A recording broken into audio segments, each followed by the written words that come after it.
Hello and welcome to the final Council Outcomes update for 2024.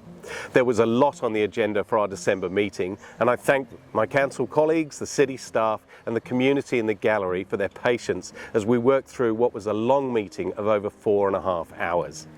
Of great significance, the Council was asked to consider an item of urgent business.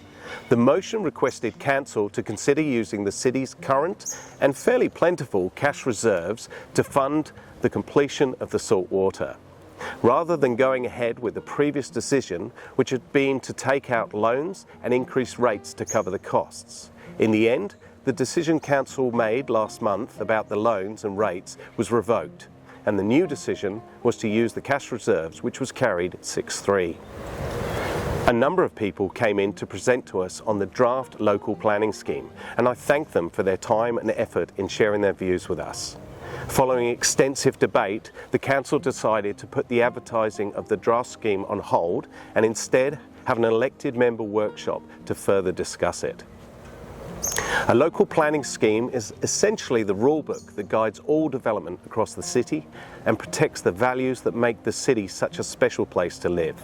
So when we are eventually ready to advertise, we look forward to seeking the community's input on this later in 2025. Council resolved to adopt for public consultation changes to the City's local planning policy for holiday homes and modifications to the current local planning scheme. This will align with the City's planning framework and recent changes made by the state government in relation to short-stay accommodation, including holiday homes, which are now referred to as unhosted short-term rental accommodation. The Council also decided to include Dunsborough Lakes within the proposed exclusion area where holiday homes will not be permitted. Advertising on these changes is likely to occur early next year, and residents are welcome to contact the City's planning team for further information. The Council also considered two structure plans, one on the commonage area of Yallingup called Springfield and one at Vass North.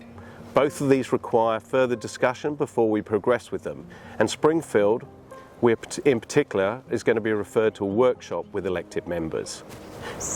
If you want to listen to the debate on these or any other items from the meeting, take a look at our live stream recordings on the City of Busselton's YouTube channel.